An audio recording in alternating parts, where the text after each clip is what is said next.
sebagai orang awam atau orang yang baru hijrah, mana sebaiknya yang kita pelajari terlebih dahulu? Tauhid, akidah, atau manhaj? Jemaah sekalian,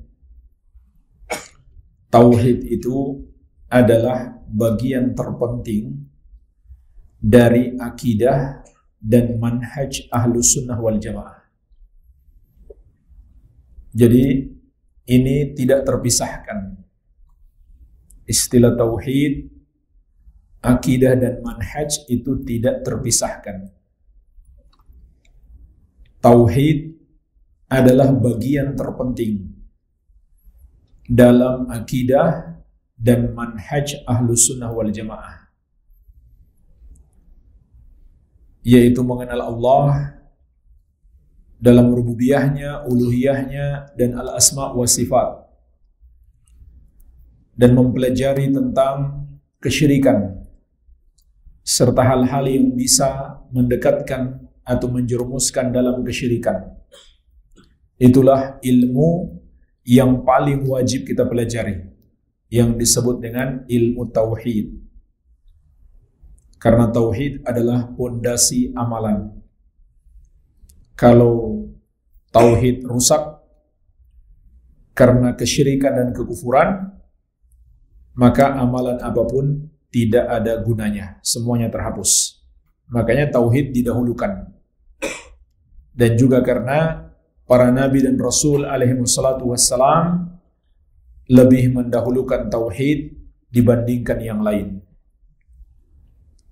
Jadi tauhid itu bagian dari akidah dan manhaj Ahlus Sunnah wal Jamaah yang paling penting. Maka itu yang duluan kita pelajari. Dan semuanya ada 5 yang hendaknya dipelajari orang yang baru hijrah. Yang pertama, tauhid. Ini yang harus diberikan porsi terbesar. Yang kedua, fikih ibadah sehari-hari, seperti wudu dan sholat. Kalau nanti masuk bulan Ramadan, sebelum masuk bulan Ramadan, kita belajar fikih puasa dan yang terkait dengannya, sholat tarawih dan lain-lain. Kalau kita mau haji atau umroh, maka kita pelajari ilmunya. Dan seterusnya, fikih yang kita butuhkan setiap hari. Kemudian yang ketiga, akhlak mulia. Adab dan akhlak mulia, terutama kepada orang tua. Kemudian yang keempat, tahsin Al-Quran, dan mulai menghafal ayat-ayat pendek. Dan hendaklah menghafal kalau bacaan sudah benar. Karena kalau sudah hafal bacaan belum benar, nanti susah dirubah. Dan bisa, walaupun baru belajar tahsin, mulai menghafal ayat-ayat pendek, tapi cara membaca ayat pendek itu sudah dibetulkan oleh seorang ustadz yang mengajari kita tajwid. Baru kita hafalkan. Iya. Kemudian yang kelima, bahasa Arab. Mulai belajar bahasa Arab.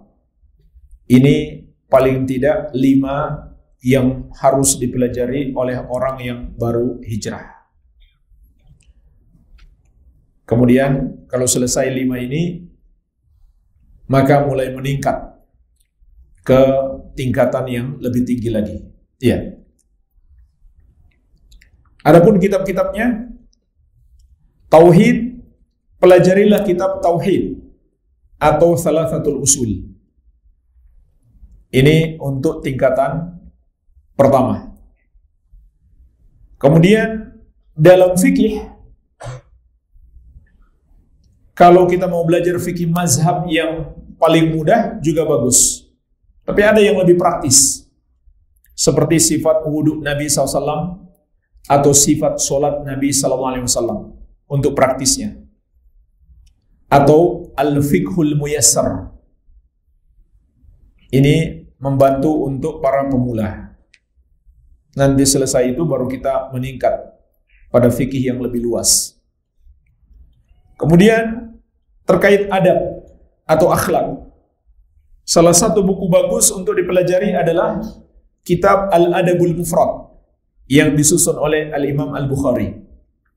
Ini buku luar biasa, sangat bagus, menjelaskan tentang adab-adab dan akhlak mulia yang dicontohkan Nabi Muhammad SAW. Mulai dari adab kepada orang tua sampai adab kepada hewan pun beliau bahas. Ya. Kemudian tajwid Al-Quran. Nah, ini harus ada guru yang membimbing, membetulkan bacaan kita. Kemudian bahasa Arab juga sama, harus ada guru yang membimbing. Kalau tidak, kalau sulit, maka mungkin kita bisa memanfaatkan pembelajaran tahsin dan bahasa Arab yang sifatnya online. Tapi seharusnya, idealnya ada guru yang membimbing kita. Dan harus serius ini belajar. Kalau mau sukses menjadi penuntut ilmu, harus serius belajar. Iya.